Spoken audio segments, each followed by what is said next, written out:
Personal story segment tonight, the apparent suicide of Robin Williams, still a major topic of discussion throughout the USA. As we discussed last night, when a talent like that dies suddenly, it's shocking. Americans remember how much joy Robin Williams provided. What about me? What do? Do I just stand here like an object? No.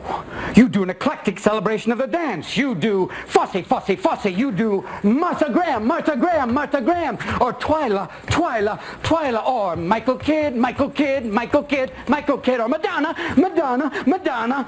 But you keep it all inside.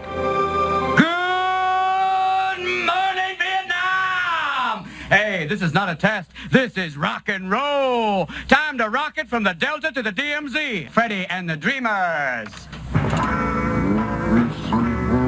The wrong speed. We've got it on the wrong speed. For those of you who are recovering from a hangover, that's going to sound just right. You've never been out of Boston? Nope. So if I asked you about art, you'd probably give me the skinny on every art book ever written. Michelangelo. You know a lot about him. Life's work, political aspirations, him and the Pope, sexual orientation, the whole works, right? I bet you can't tell me what it smells like in the Sistine Chapel. And then I try and be the good parent, you know, which is go downstairs and put on a videotape. Okay.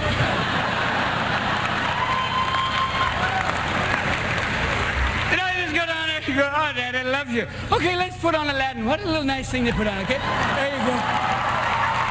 Okay? Daddy's just gonna go over here and pass out on the grill, okay? Oh, God, you want some waffles? Oh, my God, Daddy put on Debbie Does Dallas. Bad tape for you. You got some power in your corner now. Some heavy ammunition in your cam. You got some punch. You and house, all you gotta do is rub that lamp, and I'll say, Mr. Aladdin, sir, what will your pleasure be? Let me take your order, jot it down. You ain't never had a friend like me. Eureka! They are finished!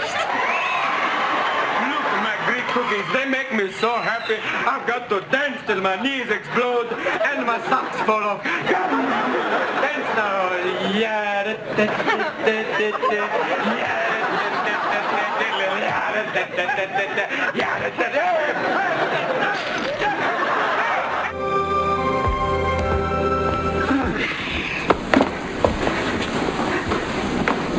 What happened to you? You shaved with a piece of glass? What happened to you? The Clampetts have a yard sale? What do you want? I've never shaved before. Where are you going?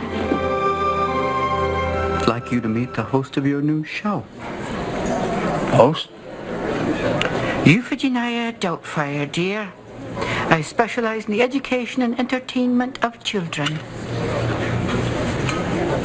Surprise.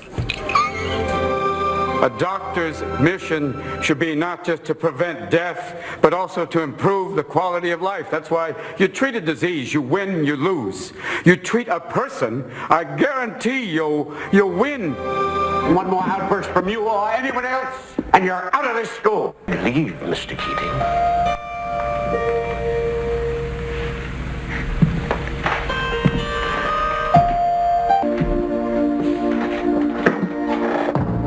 Captain, my captain.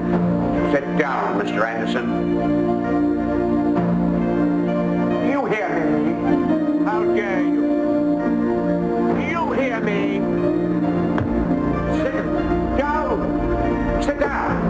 Sit down. Leave, Mr. Keating.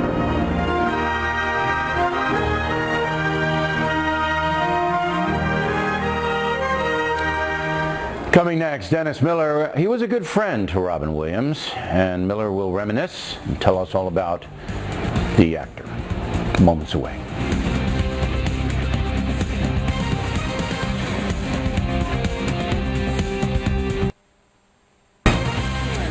Thanks for being with us. I'm Bill O'Reilly. In the Miller Time segment tonight, when the D-Man and I are on the road for the Bolder Fresher shows, we talk about a lot of stuff backstage, and one name that came up very often was Robin Williams. Miller was a good friend to him, and in every conversation we had, he had great things to say about Mr. Williams, and I was very impressed with what he said. And joining us now from Santa Barbara is the sage of Southern California, who's addressed a suicide on his syndicated radio program this week. First of all, I'm sorry about your friend. I lost a very close friend in a helicopter crash. I kind of know what that is a little bit. But I think what I'd like to know, I think the folks too, is what should we know most about Robin Williams? Well, it was right before we went on here and you and I were talking. You said, I'm sorry about the loss of your friend Dennis. And you said, you've never called me Dennis. And that's the beauty of Robin. I think everybody's so sort of guilty and wiped out at his loss that, he was an immense intellect. He was a fearless comedian. And all that was dwarfed by an even bigger heart. I mean, he was the sweetest, gentlest cat that I encountered in my life. And I remember thinking yesterday, as I thought about Robin, I don't think anybody's ever saw more smiles reflected back at him in the history of their life. He had a magical quality about him. I'd watch from the side of the stage once in a while, and it was like you were watching a comedian. You saw big laughs, but you saw wonderment too. You saw those crowds at the end of Redford's quiz show where people couldn't believe Charles Van Doren knew that. They couldn't believe Robin was tapped into that sort of wire, and they wanted to be part of it. And that was one of his brilliant things. Is I always thought Robin was like a genius with a sidecar. There are some geniuses I've talked to in my life or saw, and man, it was inaccessible. You knew that they were on their own. I always felt with the people with Robin, ever since he did that first bit on his first HBO special, Step Inside My Brain, I always felt they were along for the ride. People would float out of that room. Like all of a sudden they were on the existential tour for the night with the most existential tour guide in the history of the planet. And guess what? He didn't want to be left alone. He was, he wanted them to be privy to him. He was a brilliant diffuser of fame. When people would see him on the street, it was like they were seeing a fictional character. And there was minimal lag time between him watching their jaws drop to him picking their jaws up and forming them into a smile, where all of a sudden he'd be saying, hey boss, what? And he'd talk to them, and I'm telling you, these people would walk away on air. I always thought that it was an interesting poker tell that his genius was like this barely tethered stream of consciousness, very loosely harnessed, and he was riding around at a high clip of speed, mouth barely in front of the synaptic posse, and yet he never defaulted to malevolent. It was always, going that fast. Really, can you think about a time where Robin just gacked it and everybody's like, oh, that's too mean? Right. Never. At the core, his default set was gentle, right, and his unconscious was sweet. And I haven't met a lot of people like that, where when they're tired, when they're run down, when they're overworked, they default back to sweet. That always touched me about Robin Now, Williams. you talk with him on the phone. I mean, I remember one show we did that I think you had just come off the phone with him. So you guys were commiserating. What was that about? I mean, was it professional, or were you checking in with him, or what was that? I just check in periodically. He was always very sweet. He seemed to know when you had done something. I was always touched by that, and he would call you and just say he'd seen you somewhere.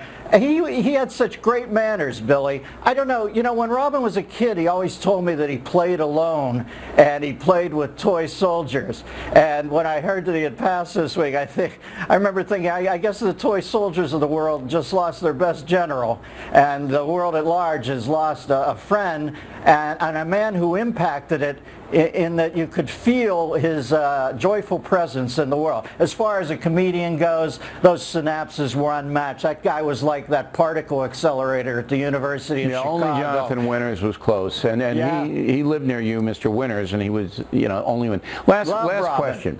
Were you shocked about when you heard it? Did this knock you off your feet? Well, listen, the death of an indelible character always does, and I need to know more.